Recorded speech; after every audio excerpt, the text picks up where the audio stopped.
இப்போது இருக்கிற பிரதமருக்கு யாரோடு கூட்டணி இருக்கிறார்? அவர் என்ன செய்வார்? பாவம் சொல்லி பார்த்தார் பிஜேபியில. அதுவும் அவருடைய குட்டி சீடர்கள் இருக்கிறார்களா, உண்மையை மட்டுமே பேச தெரிந்த அண்ணாமலை போன்றவர். எங்களை பொறுத்தவரை ஒன்றை தெளிவாக சொல்லுகிறோம், மக்களை நம்புகிறோம்.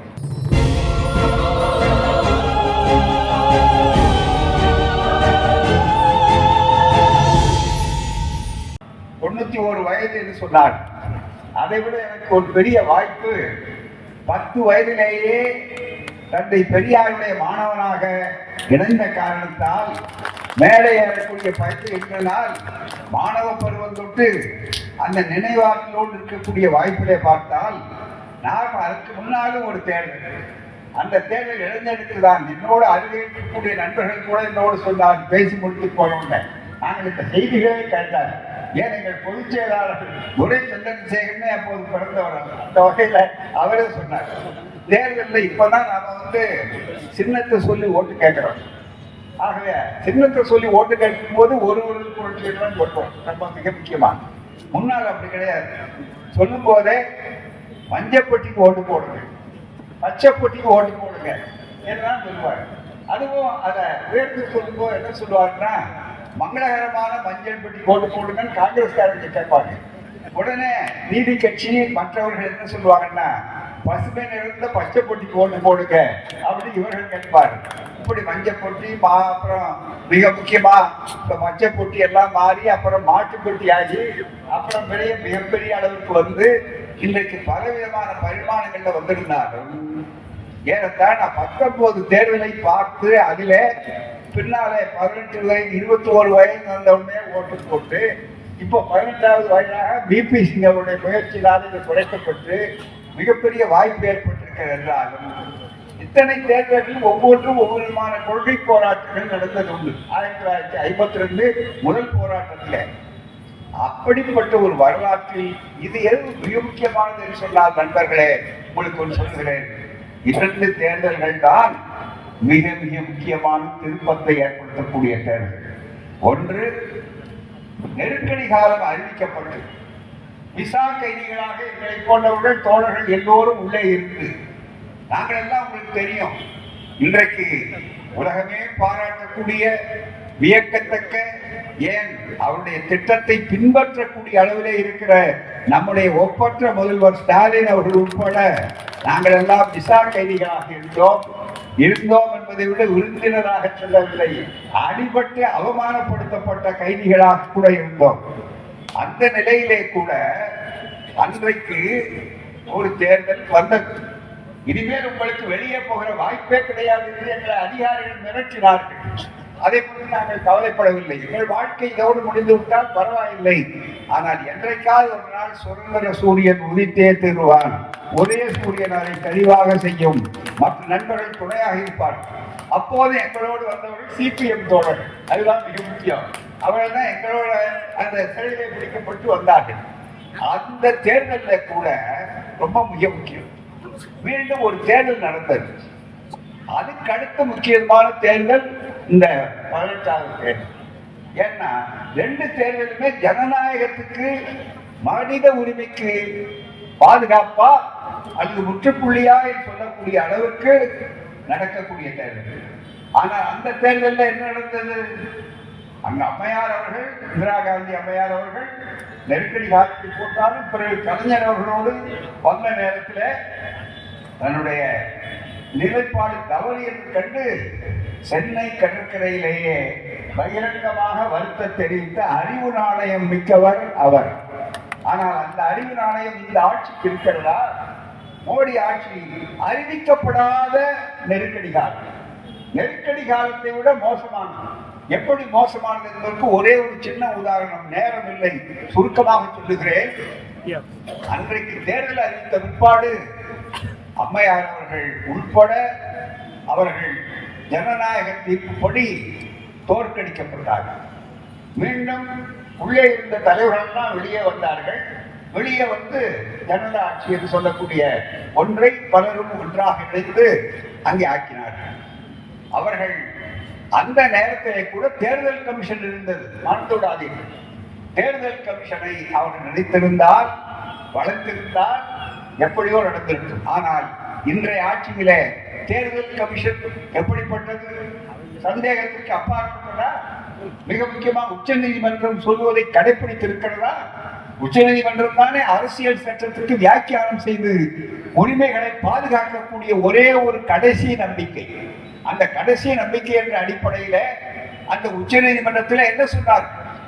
இந்த நியமன முறை ஒன்றாக இருந்ததுக்கு மூன்றாக ஆக்கினுடைய நோக்கமே பரவலாக அதிகாரம் இருக்க வேண்டும். முதல்ல ஒரே ஒருத்தர் தான், அப்புறம்தான் 3 பேர். சட்டம் தெரிந்தவர்களுக்கு தெளிவாக தெரியும். 3 தேர்தல் கமிஷனர், சீஃப் கமிஷனர், 2 மெம்பர்கள் போராமே. அது ஏன் விரிவாக்கிறோம் சொன்னால், பரவலாகவும் நடுநிலையாகவும் இருக்க வேண்டும். தனி மனிதன் முடிவெடுக்க கூடாது, ஒரு நபராக இருந்து என்று சொன்னார். அந்த அடிப்படையில 2 பேர் வந்தார் என்றால், நீ இப்போ அந்த வழக்குல உச்ச நீதிமன்றம் என்ன சொல்லிட்டு, இன்றைக்கு அமைப்பு முறையில சந்தேகத்திற்கு அப்பாற்பட்டு நியாயத்தின்பால் நிற்க வேண்டும். தேர்தல் கமிஷன் சுதந்திர தேர்தல் நடைபெற வேண்டுமானால் என்று சொல்லக்கூடிய அளவிற்கு நீங்கள் நியமனம் போது பிரதமர் ஒரு உறுப்பினர், சரி, அதுக்கு அடுத்தது இன்னொரு உறுப்பினர் யாராக இருக்க வேண்டும்? உங்களுடைய பொதுவான எதிர்கட்சி தலைவர். அது ஜனநாயக அடிப்படை. ஆனா 2 பேருமே எப்படி இருந்தாலும் மூன்றாவது ஏற்கனவே இருந்த அனுபவங்களை நாங்கள் பார்க்கிற போது உச்ச நீதிமன்றத்துடைய தலைமை நீதிபதி இருக்க வேண்டும் சொன்னார். ஆனால் அவர்கள் இந்த சட்டத்தை திருத்தி வரும்போது எதை செய்தார் என்றால், அதை புறந்தள்ளி விட்டார். உச்ச நீதிமன்றத்துடைய தீர்ப்பை அலட்சியப்படுத்தினார். இந்த உச்ச நீதிமன்றத்தினுடைய தீர்ப்பை ரொம்ப சாதாரணமாக நினைக்கக்கூடிய அளவுக்கு ஒரு அதிகார ஆணவம், அதிகார துஷ்பிரயோகம், மிக முக்கியமாக இன்றைக்கு மோடி ஆட்சியில அதனுடைய விளைவாகத்தான் நீங்க என்ன சொல்றது, நாங்க என்ன கேட்கறது, தேவையில்லை, உங்க ஆணையை பற்றி எங்களுக்கு கவலை இல்லை என்று சொல்லி ஒருவர் அவரால் நியமிக்கப்பட்டவர் வெளியே சொல்ல முடியாமல் அச்சத்தினாலோ அல்லது நாகரிகத்தினாலோ அல்லது வேறு எதனாலேயோ திடீரென்று ராஜினாமா கொடுத்து குடியரசுத் தலைவருக்கு யாருக்கும் இல்லாமல் செய்தியாக்குகிறார். அந்த இடத்துல மீண்டும் வருவதற்கு முன்னாலே எப்படிப்பட்ட நிலை?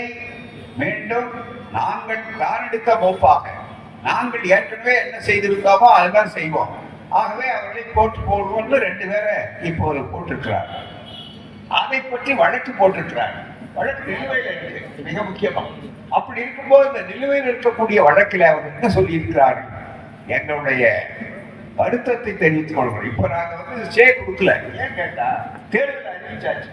இப்ப போய் தேர்தல் அறிவிச்ச உடனே எல்லா வேலைகளை ஆரம்பித்த உடனே நாங்க நிறுத்துன்னு சொல்லக்கூடிய அளவுக்கு வந்தால் நாட்டில் ஒரு குழப்பம், அரசியல் குழப்பம் ஏற்பட வாய்ப்புள்ளது. அதற்கு காரணமாக நாங்கள் அமைந்து விடக்கூடாது என்று பெருந்தன்மையோடு சொன்னால் வழக்கை நாங்கள் விசாரிப்போம் என்று சொல்லியிருக்கிறார். 1.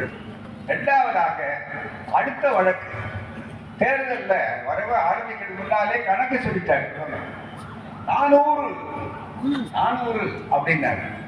அது மட்டும் அல்ல, 400 பேர் நாங்கள் வெற்றி பெறுவோம், கூட்டணி வந்தா என்ன அதிகமா இருக்கும் என்றெல்லாம் கணக்கு. தேர்தலே அறிவிக்கிறார். இந்த 400 சொல்றப்போ தேர்தலை அறிவிக்கல. தேர்தல் அறிவிக்காத முன்னால மக்கள் கணிப்பு போடுற மாதிரி வேற ஒன்றும் அல்ல. அது அவருடைய கணிப்பு. எதை வைத்துக் கொண்டு சொல்லுகிறார்? இதை அந்த அடிப்படையில் சொல்லுகிறார். சில பேர் சொன்ன மாதிரி நான் சொல்ல மாட்டேன். 420 ஒரு கிரிமினல் செக்ஷன், 420 நாங்கெல்லாம் சட்டம் படிச்சு தொலைச்சிட்டோம். அது ஒரு பெரிய கஷ்டம். ஆகவே 420 தான் சீமான் 420 அப்படின்னு சொன்னா என்ன அர்த்தம்னா, அப்படிப்பட்ட சீமான் 420கள் தான் நம்புவார்களே தவிர மற்றவர்கள் ஏற்பாடு பண்ணி கொடுத்தாரா என்று கேட்கக்கூடிய அளவுல இது நான் கேட்கவில்லை. உச்ச நீதிமன்றம் அந்த சந்தேகத்தை கொடுக்கிறது. இந்த சூழ்நிலையில் இந்த தேர்தல் வருது. ஆனால் எங்களை பொறுத்தவரை ஒன்றை தெளிவாக சொல்லுகிறோம், மக்களை நம்புகிறோம். நாங்கள் குறுக்கு வழிகளை நம்பவில்லை, மக்களை நாங்கள் நம்புகிறோம். இந்தியா கூட்டணியை நம்புகிறோம், திராவிட முன்னேற்ற கழக கூட்டணி நம்புகிறோம், இந்தியா கூட்டணி மக்கள் நம்புகிறோம், முற்போக்கு சக்திகள் நம்புகிறோம், ஜனநாயக சக்திகள் நம்புகிறோம், மக்கள் உரிமைகளை பற்றி கவலைப்படுகிறவர்கள் நம்புகிறோம். ஆனால் நீங்கள் யாரை நம்புகிறீர்கள்? தேர்தல் கமிஷனை நம்புகிறீர்கள். நீங்கள் யாரை நம்புகிறீர்கள்? உங்கள் திரிசூலத்தை பார்த்து புது நம்பிக்கை பார்க்கிறீர்கள். அந்த திரிசூலம் கடவுளுடைய கையிலே இருக்கிற திரிசூலம் அல்ல, அதை விட ரொம்ப சக்தி வாய்ந்த திரிசூலம். 3 கூர்முனைகள். ஒன்று சிபிஐ, இன்னொன்று வருமானத்துறை, வருமான வரித்துறை, இன்னொன்று அமலாக்கத்துறை. இந்த 3ம் பாயும் என்று காட்டினால் ரொம்ப வேகமாக இந்த தேர்தல் இருக்கிறார். எனவே நம்முடைய முதல்வர் அழகாக சொன்னதை போல நாங்கள் எல்லாம் கட்சிகளோடு கூட்டணியாக இருக்கிறோம். ஆனால் இப்போது இருக்கிற பிரதமருக்கு யாரோடு கூட்டணி இருக்கிறார்? அவர் என்ன செய்வார்? பாவம் சொல்லி பார்த்தார் பிஜேபியில. அதுவும் அவருடைய குட்டி சீடர்கள் இருக்கிறார்களா, உண்மையை மட்டுமே பேச தெரிந்த அண்ணாமலை போன்றவர்கள் மிக முக்கியமாக. அப்படிப்பட்டவர்கள் இங்கே வந்து எதையோ பேசிக் கொண்டிருக்கிற நேரத்தில் அவர் மிக முக்கியமாக என்ன செய்வது, கூட்டணிக்கு சொன்னார். தமிழ்நாட்டையே பொறுத்து காட்டிப்போம் அப்படின்னார். சில பேருக்கு ஆசை ரொம்ப அதிகம். ஆனா என்ன நடந்தது? கதவு திறக்கப்பட்டது. கதவை திறந்து வச்சிருக்கோம். ஒரு கட்சி கதவை திறந்து வச்சுட்டு இருக்கு, இன்னொரு கட்சி கதவையே கழட்டி வைத்துட்டோம்னு சொல்றாங்க. கதவை திறந்திருக்க எது சொன்னாலும் இந்த கூட்டணியை அசைக்க முடியவில்லை. இது பதவி கூட்டணி அல்ல, மக்களின் உதவிக்கு போகிற கொள்கை கூட்டணி. அதுதான் மிக முக்கியம். அந்த கொள்கை கூட்டணியா இருக்கிற காரணத்தினால இதுல எல்லாரும் வர்றாங்க. நம்முடைய தலைவருக்கு, நம்முடைய கூட்டணி தலைவருக்கு, நம்முடைய தளபதி ஸ்டாலின் அவர்களுக்கு என்ன பொறுப்பு கேட்டா, கலைஞர் காலத்துல கூட இவ்வளவு நெருக்கடி இல்லை. இப்ப இவருக்கு ரொம்ப சாமர்த்தியமா நெருக்கடி என்னன்னா, அவர் வர்றாங்கன்னாங்க. அவருக்கு வெளியில இருந்து ஆதரவு கொடுக்கக்கூடியவர்களே பாத்தீங்கன்னா 3 நாள் 4 நாள் சந்திச்சதை விட அதிக கட்சிகளுடைய ஆதரவை பெற்றுக் கொண்டிருக்கிறார். காரணம், மக்களுக்கு தாகம் எடுத்தவர்களுக்கு தண்ணீர் கிடைப்பதை போல, இருட்ட வீட்டில் இருக்கிறவர்களுக்கு வெளிச்சம் தேவைப்படுவதை போல இன்றைக்கு இந்த கூட்டணியுடைய தலைமை தேவைப்படுகிறது. அதனால்தான் பொறுப்புள்ளவர்கள் இங்கே வருகிறார்.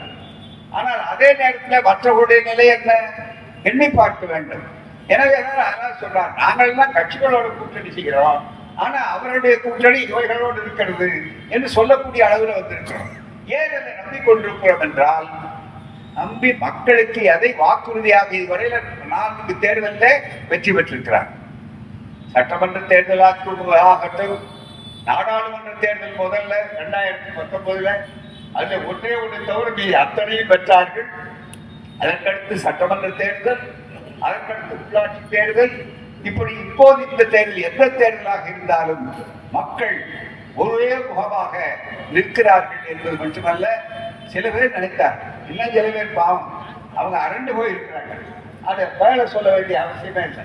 எந்த கட்சி யாருன்னு சொல்ல வேண்டிய அளவுமே இல்லை. உங்களுக்கு தெரியும், மிக முக்கியமா அவர்கள் இல்லை இருந்து பதவி கிடைக்காதவர்களா அல்லது டிக்கெட் கிடைக்காதவர்கள், தேர்தலில் இடம் கிடைக்காதவர்களா உடனே வருவார்கள். நாம உடனே ஒரு மெகா கூட்டணி அமைத்து விடலாம் அப்படின்னாரு.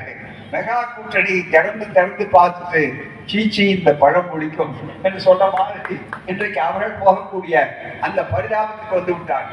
அவளையெல்லாம் பெருசா போட்டி பண்ண வேண்டாம். இப்ப நம்ம சொல்ல வேண்டிய விஷயம்னா, இந்த கூட்டணியுடைய சிறப்பு என்னவென்றால், திராவிட முன்னேற்ற கழக கூட்டணியுடைய சிறப்பு என்னவென்றால், தோழர் வெங்கடேசன் அவர்களை கொண்டு அங்கே மதுரை வேட்பாளராக நிறுத்தப்பட்டிருக்கிற அவரானாலும், மற்ற 39 தொகுதி புதுச்சேரியில் சேர்த்து 40 தொகுதியிலே அனைத்து கூட்டணி கட்சி தோழர்கள் இந்தியா கூட்டணியாக அமைந்திருக்கிற இவர்களானாலும் சாதனைகளை சொல்லி ஓட்டு கேட்கிறார்.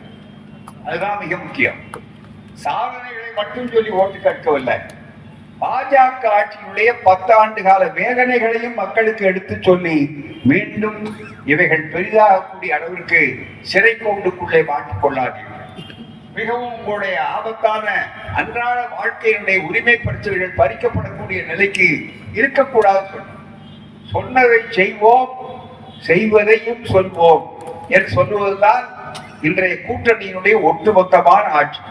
அதற்கு அனைத்து கூட்டணி கட்சி தோழர்கள் சட்டமன்றத்துக்குள்ளேயும் சரி, நாடாளுமன்றத்துக்குள்ளேயும் சரி சிறப்பாக இருக்கிறார். அப்படி நாடாளுமன்றத்திலே அப்படி எள் என்று சொல்வதற்குள் எண்ணெய் என்று ஆக்கக்கூடிய ஒரு உறுப்பினர்களே ஒருவர் தான் நம்முடைய வேட்பாளர் தோழர் வெங்கடேசன் அவர்கள். அப்படிப்பட்ட ஒருவரை மீண்டும் இங்கே நிறுத்தி இருக்கிறார்.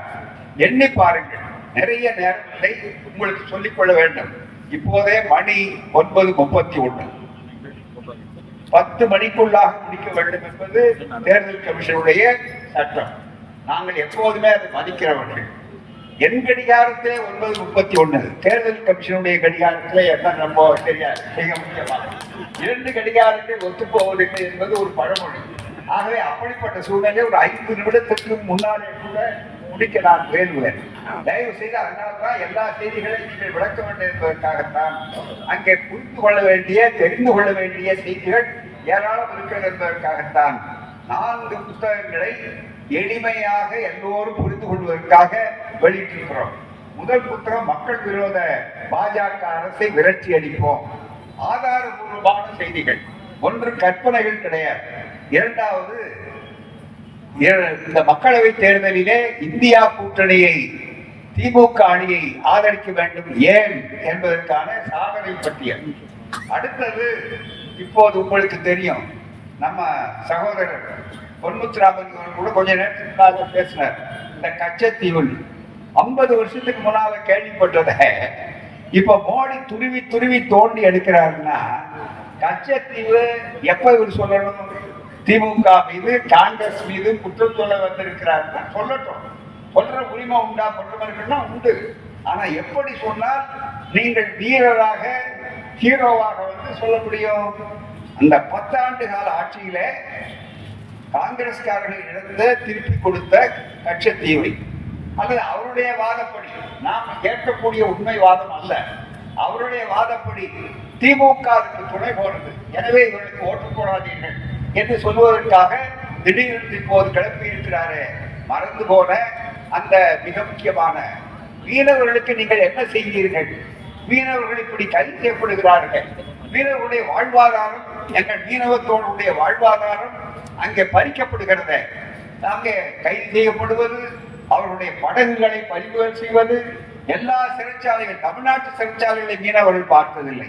ஆனால் இலங்கை சிறைச்சாலைகளை நம்முடைய தமிழ்நாட்டு மீனவர்கள் பார்க்கின்ற கொடுமை அடிக்கடி இருக்கிறது. உடனே கடிதம் எழுதி, உடனே அவள் வருவது, உடனே கடிதம் எழுதுவது, இது எவ்வளவு நாளாக தொடர்ந்து கொண்டிருக்கிறது. இதுக்கெல்லாம் நான் மாற்றல் செய்வேன் சொல்லித்தான் ஓட்டு வாங்கி வந்தார் 2014 நம்முடைய பிரதமர் மோடி அவர்கள். அவரே சாதாரண குடும்பம், நம்முடைய குடும்பம்னா ரொம்ப குறைச்சல். ஆனா அவருடைய குடும்பம் 140 கோடி மக்களே என்னுடைய குடும்பம் சொன்னார். அப்படி ஒரு பிரதமர் தான் நாங்கள் தேடிட்டு இருக்கோம். ஆனா இதுவரையில உண்மையாக இருந்தால் அவருக்கு மாலை போட்டு வருவதற்கு நாங்கள் தயாராக இருக்கிறோம். ஆனால் இந்த 140 கோடி பிரதமர், அதுவும் சாதாரண 56 அங்குலம் என்று இன்ச்சி டேப் எடுத்து அளந்து மக்களுக்கு சொன்ன ஒரே ஒரு பிரதமர். இந்திய நாட்டு பிரதமர்லேயே நகரம் மார்பகலம் யாருக்கும் தெரியாது. யாரும் இதுவரை சொல்லல. ஜிம்முக்கு போகும்போது வேண்டுமானால் ஒருவேளை அவர்கள் அளந்து பார்த்திருப்பார். அப்படிப்பட்ட ஒரு சூழ்நிலையில இவர்கள் வேகமாக அதையும் சொன்னாங்க. நமக்கு பெருமையா இருக்கு. பாருங்க, 56 இன்ச்சில் ஒரு பிரதமர் இதுவரை வரவே இந்தியாவுக்கு என்று நாங்கள் பெருமைப்பட்டோம். ஆக பெருமையில நாங்கள் ஒன்றும் குறை வைக்கல. ஆனா அதுக்கு ஏற்ப 140 கோடி மக்கள்ல ஒரே ஒரு சந்தேகம். இந்த மணிப்பூர்னு ஒண்ணு இருக்க, அந்த மணிப்பூர் வடகிழக்கு, அங்க இருக்கிற மக்கள் எல்லாம் பழங்குடி மக்களாச்சே, எங்கள் சகோதரிகளாச்சே, எங்கள் சகோதரர்களாச்சே. எனவே உங்களுக்கு சகோதரர்கள் சகோதரியாக, மகளாக, தங்கையாக, அக்காவாக இருக்க வேண்டியவர்களாயிற்று. மகள் என்று சொன்னால், தாய் என்று சொன்னால், பெண் என்று தமிழை சொன்னால், எவ்வளவுதான் தமிழ் உயர்ந்த மொழின்னு சொன்னாலும் உங்களுக்கு வழங்காது. ஆனா உங்களுக்கு பிடித்தமான சமஸ்கிருதத்துல நீங்கள் பயன்படுத்துகிற, இந்தியில பயன்படுத்துகிற வார்த்தையை சொன்னா நாரி சக்தி. சாதாரண சக்தி இல்ல, நாரி சக்தி. அதுதான் மிக முக்கியம். அந்த நாரி சக்தியை சார்ந்தவர்கள் தானே அந்த பெண்கள், தாய்மார்கள் மன்னிக்கணும். அந்த எங்கள் பெண்கள், எங்கள் குல தீபங்கள் 3 பேர், 2 பேர் மேலே ஒடுக்கப்பட்டது மட்டுமல்ல, நிர்வாணப்படுத்தப்பட்டு தெருவிலே அவர்கள் சங்கடத்தோடு ஓடினார்களே RSS காரர்களால், சங்கிகளால். அதை பார்த்து உலகம் கண்டிவிட்டது. எங்களுடைய உறுப்பினர்கள், வெங்கடேசன் போன்றவர்கள், விடுதலை சிறுத்தை போன்றவர்கள், எங்கள் கனிமொழி போன்ற கொள்கை செல்வங்கள் எல்லாம் மணிப்பூருக்கு சென்று ஆறுதல் சொன்னார்களே. அதே நேரத்தில் இந்திய பிரதமர் அவர்களே, மணிப்பூரில் உங்கள் கணக்குப்படி 140 கோடிகளே அவர்கள் சேரவில்லையா?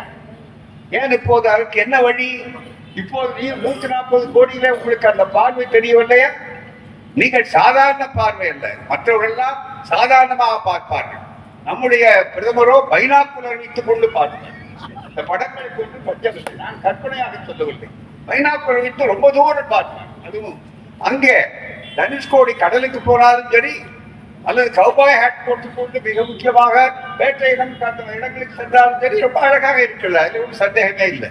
ஆனா அப்படிப்பட்ட சூழ்நிலையில எங்கள் மக்கள் என்ன, அது வடகிழக்கு. அதே நேரத்தில் இந்த பக்கம் 2-3 முறை அல்ல, பல முறை வந்திருக்கிறார்.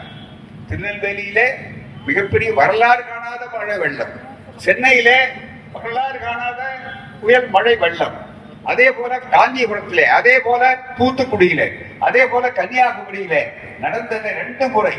இத்தனை முறைக்கும் எங்கள் எம்பிக்கள், எங்கள் தோழர்கள், எங்கள் முதல்வர் இவரெல்லாம் இடுப்பளவு தண்ணீரிலே கூட போய் கற்று அவர்களுக்கு ஆறுதல் சொன்னார்களே, நீங்கள் எத்தனை முறை வந்தீர்கள், தேசிய பேரிடர் காலத்து உதவியை நீங்கள் கொடுக்கவில்லை என்பதற்கு இன்று வரையிலே போராட்டம். அது ஒரு பக்கம் இருக்கட்டும், நிதி அப்புறம் இருக்கட்டும், முதல்ல நீதி வழங்க வேண்டுமானால் நீங்கள் என்ன செய்திருக்க வேண்டும்? அந்த மக்களுக்கு குறைந்தபட்சம் ஒரு ஆறுதல் சொல்லி இருக்க வேண்டாமா? பெரியார் மண் எப்படிப்பட்ட மண் தெரியுமா? வாடிய பயிரை கண்ட போதெல்லாம் வாடினேன்னு சொன்ன வள்ளலார் வாழ்ந்த இந்த மண் இது சாதாரண மண் அல்ல. அப்படிப்பட்ட ஒரு உணர்வு, ஒரு குறைந்தபட்சம் ஒரு பிரதமர் நீங்கள், அதுவும் 140 கோடி மக்களுக்கும் பிரதமர், அப்படி நீங்கள் கல்வி இருந்தால் திருநெல்வேலிக்கு ஓடோடி வந்திருக்க மாட்டீர்களா? தூத்துக்குடி மக்களுக்கு வந்திருக்க மாட்டீர்களா? இப்போது ஓட்டு கேட்பதற்கு உங்களுக்கு முதலில அறவழிப்பட்ட உரிமை, தார்மீக உரிமை உண்டா என்று கேட்க எங்களுக்கு உரிமை உண்டு. அதுதான் மிக முக்கியம். அந்த அடிப்படையை நீங்கள் தெளிவாக தெரிந்து கொள்ள வேண்டும். சொன்னதை செய்துவிட்டு கேட்கிறார். அது மட்டுமல்ல, நீங்கள் மனித உரிமைகளை பறிப்பதற்காக அமெரிக்கா உங்களை கண்டிக்கிறது. நீங்கள் மனித உரிமைகளை பறிப்பதற்காக, எதிர்கட்சிக்காரர்கள் இருப்பதற்காக உங்களை, உங்கள் ஆட்சியை, தனிப்பட்ட முறையில அவருக்கு நமக்கு என்ன கிடையாது, ஆட்சியைத்தான் சொல்லுகிறோம். அந்த ஆட்சியை பொறுத்த வரையில அந்த ஆட்சி மனித குலத்தினுடைய உரிமைகளை காக்க வேண்டும் என்று ஜெர்மனி கண்டிக்கிறது, மற்றவர்கள் கண்டிக்கிறார். அப்படி உலகத்தினுடைய கண்டனத்துக்கு ஆளாகி இருக்கிறீர்கள். அது மட்டுமல்ல நண்பர்களே, இன்னும் உங்களுக்கு சொல்ல வேண்டுமானால், இல்லை ஊழலை ஒழிப்பதற்காகத்தான் வந்திருக்கிறேன், ஊழலை ஒழித்தே கட்டுவேன், என்னை தவிர கொள்ளையடிக்க விடமாட்டேன் என்று சொல்கிறார். எந்த ஆட்சி பிரதமரும் சொல்ல வேண்டும். ஆனால் ஒரே ஒரு சின்ன திருத்தம், எங்களை தவிர போட்டுக்கொள்ளும். ஊழலை கொள்ளையடிக்க விடமாட்டோம், எங்களை தவிர மற்றவர்களுக்கு விடமாட்டோம் என்று சொல்வதற்குத்தான் இதோ ஆதாரபூர்வமான செய்தி. இந்த ஊழல், அது ஊழல்லையே மிக முக்கியமான உலக நாட்டில் இவர் சொன்ன 10 ஆண்டு காலத்துல இங்கே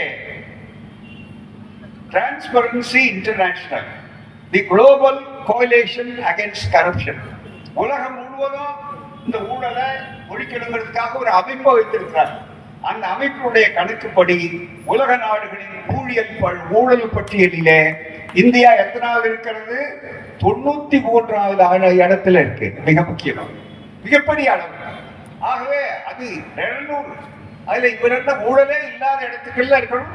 மிக முக்கியமா அதுக்குதான் இந்த ஊழல்ல இதுவரையில மெகா ஊழல், சாதாரண ஊழல் இல்ல. அதுதான் இந்த புத்தகத்துல இருக்க ஆதாரபூர்வமா. இன்றைக்கு கூட இந்து பத்திரிகையில ஒரு அற்புதமான ஒரு செய்தி, ஆய்வுகள் வந்திருக்கிறது. இந்த தேர்தல் பாண்டு பத்தி, தேர்தல் பத்திரம் என்று சொன்னாங்க. அதுதான் ரொம்ப மிக முக்கியம்.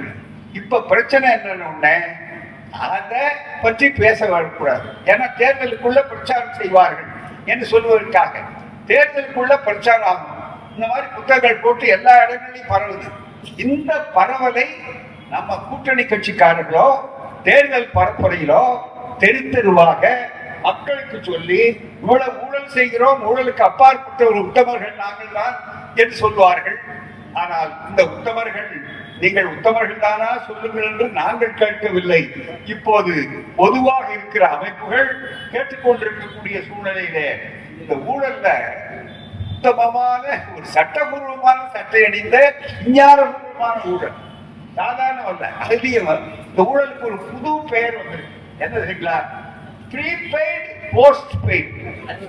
ப்ரீபெய்டு ஊழல், போஸ்ட் பெய்டு ஊழல், அதுதான் மிக முக்கியம். அது எப்படிப்பட்டது என்பதை சொல்கிற போது, இன்றைக்கு வந்திருக்கிற இந்து பத்திரிகையும் அதே மாதிரி ஆங்கில பத்திரிகையோட ஒரு ஆய்வு அமைப்புகள் 2 சேர்ந்து இந்த தேர்தல் பத்திரம் மிக முக்கியமா. இப்ப பிரச்சனையே என்னன்னா, நாங்க ஏன் இதை எடுத்து சொல்றோம்? இதையெல்லாம் எடுத்து சொல்லக்கூடாது என்பதற்காகத்தான் கச்சத்தீவை கண்டுபிடிச்சாங்க. வேற ஒண்ணும் இல்லை. இதை பத்தி பேசினா கச்சத்தீவை பற்றி விளக்கம் சொல்லிட்டே இருக்காங்க. அது வரையும் நாம அந்த வேலை பரவாம இருக்கணும். எது ரொம்ப ஆபத்தோ அது பரவாம, அதுதான் உண்மை. ஆகவே நாங்கள் ஏமாந்து விட மாட்டோம்.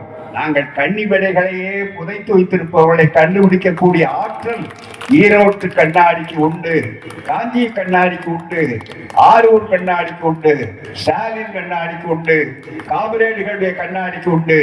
எல்லாவற்றையும் என்ன எங்களுக்கு சிறைச்சாலை ஒன்றுதான், தவச்சாலை ஒன்றுதான் சொல்லக்கூடிய தொழுகை தியாகம் உள்ள கூட்டம் இந்த கூட்டம். ஆகவே மக்களுக்கு எச்சரிக்க வேண்டிய கட்டத்திலே நாங்கள் இருக்கிறோம். இதுல என்ன ஒரு சிறு செய்தி, நேரம் இல்லை, நேரம் ஆகி கொண்டிருக்கிறது. ஆகவே சொல்றேன், 37 இடத்துல 93 இடத்துல ஊழல் இருக்கிறது என்பதை விட இது வெளியே வரதுக்கு முன்னாடி இந்த கணக்கு இது வந்த உடனே நமக்கு ப்ரொமோஷன் வந்திருக்கும். அது ஒரு சந்தேகமே இல்லை. மிகப்பெரிய அளவுக்கு இப்படி வந்ததுல இன்றைக்கு என்ன செய்தி என்று சொன்னார் நண்பர்களே, 35 கம்பெனிகள்ல இன்றைக்கு தனி கணக்கு, இந்த தனி 35 கணக்கு இருக்குது பாருங்க. இந்த 35 கணக்குகள்ல மிக முக்கியமாக இருக்கக்கூடிய கணக்கு என்ன என்று சொன்னால், மிக குறிப்பாக உங்களுக்கு சொல்ல வேண்டுமானால் இன்றைய கணக்குல மிக தெளிவான அளவுக்கு the sources of the funds of at least 45 companies, 45 கம்பெனிகள் நன்கொடை கொடுத்திருக்கிறார், தேர்தல் நன்கொடை. அதுவும் தேர்தல் பாண்டுகள் மூலமா. அது 35 கம்பெனிகளுக்கு நட்டம், வருமானமே கிடையாது, நட்டம். நட்டப்படுகிறவர்கள் எவ்வளவு ஆசையோடு தேர்தல் பாண்டு வாங்குகிறார்கள் பாத்தீங்களா? இதுவரையில நீங்க யாராவது நன்கொடை கேட்டா, நான் அடுத்த வீட்டுல கடன் வாங்கிட்டு வந்து உங்களுக்கு கொடுக்கறேங்க அப்படின்னு சொல்லக்கூடிய அளவுக்குமா? 2 காரணம் நன்கொடைகள். ஒண்ணு, அவர் கொடுக்கிறார், கொடுத்த உடனே என்ன ஆகுது, அடுத்தபடியா அவருக்கு கான்ட்ராக்ட் போகும், எழுதியிருக்கிறாங்க. அப்படி பலன் பெற்றவர்கள் 35 கம்பெனிகளுக்கு ஆதாரமே அதான் நட்டம் இருக்கு. இது ஆதாரமா வெளியான செய்திகள், கொச்சைப்படுத்தக்கூடிய கற்பனை வழங்கல் அல்ல, அது வந்திருக்கிறது. இதையெல்லாம் பேசக்கூடாதுங்கிறதுக்காக மறைக்கணுங்கிறது தான் கச்சத்தீவு 50 ஆண்டுகளுக்கு முன்னால் தோண்டி துருவி கச்சத்தீவை காட்டிக் கொண்டிருக்கிறார். கச்சத்தீவை சொல்ல வேண்டுமானால் பூமி ராயன் ஒரு ஆயுதம் இருக்கு ஆஸ்திரேலியாவில், அது விட்ட உடனே அது வேகமா திரும்பி வந்து ஆபத்தை உண்டாது. அது மாதிரி இப்ப அவர் அதை கேட்க போய் நம் நாட்டில இருக்கிற அருணாச்சல பிரதேசத்துல 2000 கிலோமீட்டர் காணவில்லையே, அது சீனத்தினுடைய ஆக்கிரமிப்புல இருக்கக்கூடியதாக சொல்லுகிறார்களே, பெயர்கள்லாம் வந்து விட்டதே, அதற்கு உங்கள் பதில் என்ன என்று கேட்க வேண்டிய அவசியமும், உங்கள் ஆளுமை திறன் இதுதானா என்று கேட்கக்கூடிய குரலும் இப்போது வந்து விட்டது. ஆகவே நன்றாக நீங்கள் புரிந்து கொள்ள வேண்டும். இதுவரை வந்ததுல நடத்தியதுல இந்த ஒரே ஒரு செய்தி, அதனால சுருக்கி சொல்கிறேன், விளக்கமா சொல்ல முடியாது.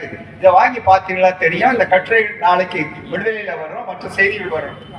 இதுவரை இந்தியா பார்க்காத ஒரு அரசை கடந்த பிரதமர் மோடி 10 ஆண்டுகளாக நடத்தி வைக்கிறார். யார் சொல்றது? நம்ம அறிஞர் அண்ணாமலை. இதுவரை 10 ஆண்டுகளா இந்தியா பார்க்காத மோடி அரசுகிறார். நாங்கள் அதை ஒத்துக்கொள்வோம். இதுவரை இவ்வளவு மோசமான, இவ்வளவு ஊழல் நிறைந்த, இவ்வளவு விஞ்ஞானபூர்வமான ஊழல் நிறைந்த, சர்வதேசமும் குற்றம் பார்க்கக்கூடிய அளவில் உச்ச நீதிமன்றத்தால் 1 முறை அல்ல 10 முறை 12 முறை காதை திருகி தலையிலே கொட்டி கண்டனங்கள் தெரிவித்த ஒரு ஆட்சி இதுவரையிலே கிடையாது. அதுதான் மிக முக்கியம். இந்த 45 நிறுவனங்கள் நண்பர்களே, நஷ்டத்தில் இயங்கும் 35 நிறுவனங்கள் 530 கோடி ரூபாயை நன்கொடையாக அளித்திருக்கிறார். 35 நிறுவனம் நஷ்டத்தில் நடக்குது, அவங்க நன்கொடையாக கொடுத்திருக்காங்க. என்ன காரணம்?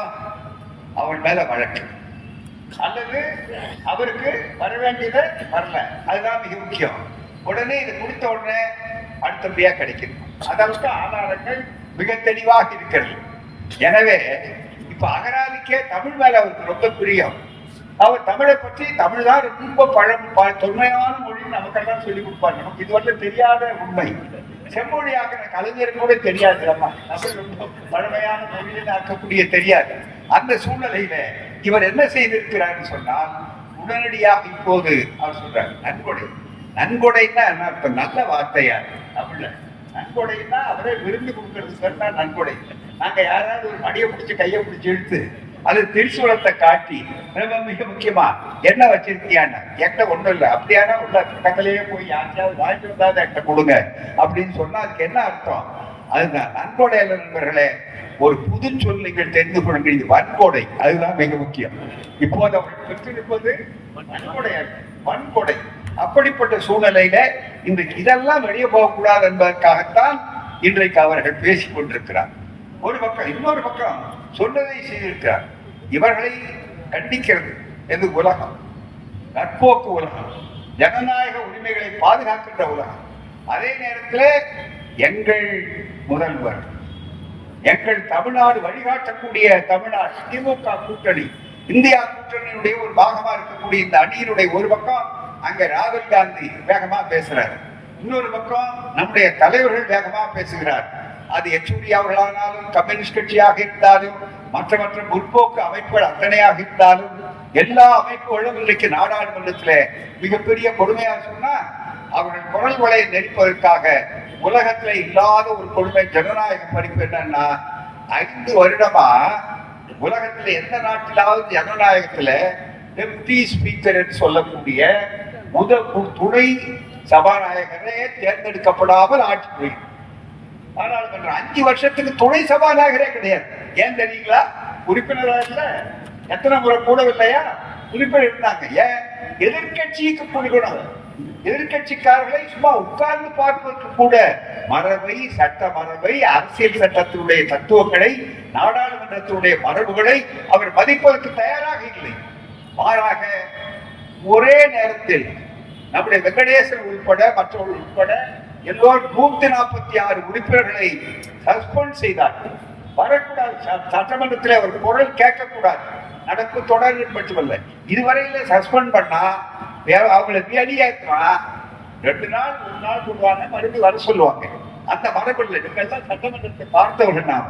ஆனா இப்ப அந்த தொடர் முழுவதும் என்று ஆக்கிறது மட்டுமல்ல, ஒரு புதுமையை இதுவரை கண்டிராத பிரதமர் என்ன செய்தார் அவருடைய ஆட்சியிலன்னா, வருகின்ற அடுத்த தொடருக்கும் இவர்கள் இது பொருந்தும். என்ன அர்த்தம்? இந்த தொடரே வேற, அந்த தொடர்லயும் நீங்க என்ன இருக்கும் அப்படின்னா மிக முக்கியம், உனக்கு மட்டும் தண்டனை அல்ல, இனி உறக்க போகிற குழந்தைக்கு சேர்த்து தண்டனை என்று ஒரு நாள் எப்படியோ அப்படிப்பட்ட ஒரு கொடுமை. ஆகவே ஜனநாயகத்தை அவர்கள் மதிப்பதற்கு தயாராக இல்லை. வேலை வாய்ப்பை பொறுத்தவரை இளைஞர்களே, நீங்கள் இப்போது முதல் முறையாக 18 வயது 11 லட்சம் பேர் ஓட்டளிக்க பார்க்க தயாராக இருக்கிறீர்கள். தயவு செய்து 2014 இளைஞர்கள் செய்த தவறு நம்பிக்கை எப்போது வைத்தார்கள்? சரி, 2 முறை இவர்கள் காங்கிரஸ்காரர்கள் இந்த கூட்டணி ஐக்கிய முற்போக்கு கூட்டணி விட்டது. ஆகவே இப்ப மாற்றி பார்ப்போம். மாற்றம் மாற்றம் என்று சொன்னார். அது ஒரு வேடிக்கை அவருக்கு. மாற்றம் அப்படின்னார். மாற்றம் எப்போதும் மாறாது, அது ஒன்றும் சந்தேகம் இல்லை.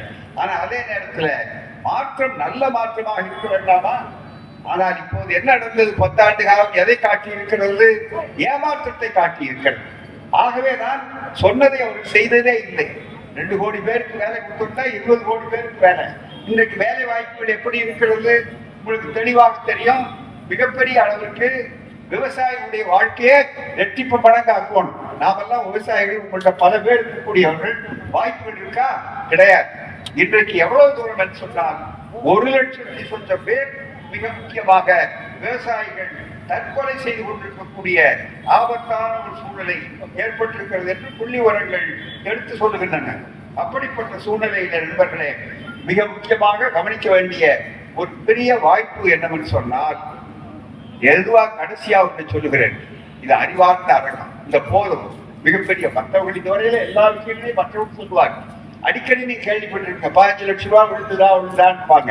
அதை விட இன்னைக்கு நம்முடைய முதல்வர் அவர்கள் ஒரு அற்புதமான ஒரு விஷயத்தை நேற்று புதுசா கேட்கிறார். இவ்வளவு முதுகெலும் உள்ள முதல்வர், இந்தியாவிலேயே கேள்வி கேட்கக்கூடிய ஒரு முதல்வர் எங்களுடைய திராவிட நாயகன் தான்.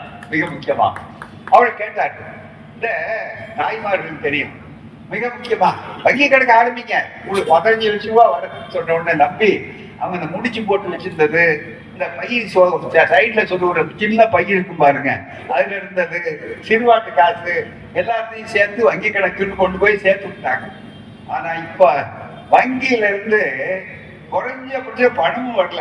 அதனால பணம் வரலன்றதுக்காக குறைந்தபட்சம் ஒரு மினிமம் பேலன்ஸ் இருக்கணும். அங்க அது இல்லைங்கிறதுக்காக அவங்களுக்கு அபராதம் போட்டு, அந்த அபராதம் மட்டும் 2221,000 கோடி வந்திருக்குன்னு நம்ம முதல்வர் சொல்லியிருக்காரு. அப்படியும் வருமானத்தை உண்டாக்குறார். டிமானிட்டைசேஷன், பண மதிப்பு இழப்பு என்று சொன்னார். பண மதிப்பு இழந்ததா இல்லையா?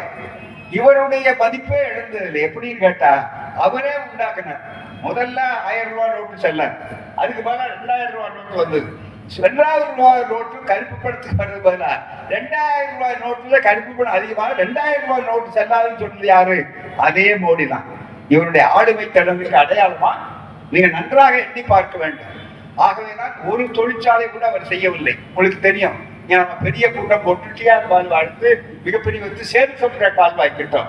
இந்த மதுரையில சேது சமுத்திர கால்வாய் திட்டத்தை பற்றி உங்களுக்கு அறிமுகப்படுத்த வேண்டாம், சொன்னாலே போதும். பெரிய வெற்றி விழாவை இங்கதான் நடத்தினாங்க கலைஞர் அவர்கள், சோனியா காந்தி அம்மையார், அத்தனை கட்சி தலைவர்கள், தோழர் பாண்டியன் உட்பட மிகப்பெரிய அளவுக்கு எல்லாரும் கலந்தாங்க. ஆனா அதுக்கப்புறம் என்ன நடந்ததுன்னா நண்பர்களே, மிக முக்கியமாக நினைத்து பார்க்கும் போது ஒரே ஒரு செய்தி உங்களுக்கு சொல்லுகிறேன். என்னன்னா